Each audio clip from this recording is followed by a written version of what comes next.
Alors bonjour chers amis, je voudrais vous entretenir cette semaine d'une situation qui s'est produite selon moi pour la première fois, c'est-à-dire que la MRC a donné dans une conférence de presse avec l'appui des maires son appui à 3 municipalités de la MRC, donc du côté d'Abitibi-Ouest, c'est-à-dire Saint-Marc, Landrienne et Saint-Dominique-du-Rosaire, son appui à des dossiers d'infrastructure annoncés depuis fort longtemps, mais qui présentent des problèmes importants dans le rythme de développement, dans les changements répétitifs des répondants de ces dossiers-là, et par voie de conséquence, des coûts qui s'additionnent au niveau de chacune des municipalités, alors que d'aucune façon, ils sont censés être responsables de ces lenteurs-là qui occasionnent des dépenses que les contribuables ne devraient pas assumer. Donc, je pourrais bien donner des détails, mais c'est pas, si je le traite avec vous, c'est parce que, c'est une des premières fois que je vis ça comme ça. Le député a fait ce qu'il a à faire, c'est-à-dire il a multiplié les contacts avec le cabinet politique du ministère concerné, qui est le ministère des Affaires municipales, qu'on appelle communément le MAMRO.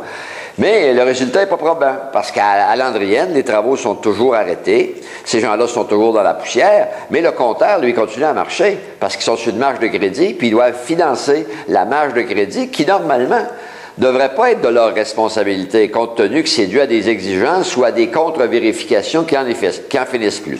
Donc, ils ont lancé un cri d'alarme, ils ont lancé des accusations, les accusations sont sérieuses, je les appuie, je partage leur point de vue, ça n'a pas de bon sens que ça soit assumé que par les seuls contribuables des 3 municipalités concernées. Ils ont lancé également un cri d'alarme au ministre régional en disant « Mais regarde, on aimerait ça que tu nous accompagnes, mais davantage concrètement pour arrêter de dire « Je suis prêt à vous écouter ».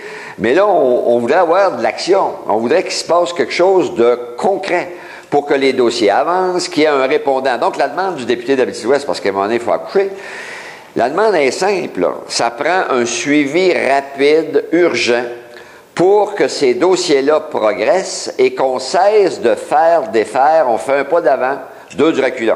Donc, 1 d'avant, 2 du reculon, par définition, c'est pas ce qu'on appelle avancer.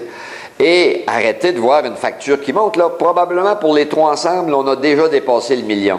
Déjà dépassé le million d'argent complètement inutile, complètement sur le dos des contribuables. Donc, moi, je vous parle de ça pour vous montrer que, de temps en temps, dans la gestion de ce gouvernement-là, il y a des mots juste de problèmes, il y a de sérieux problèmes par rapport au bon usage des fonds publics.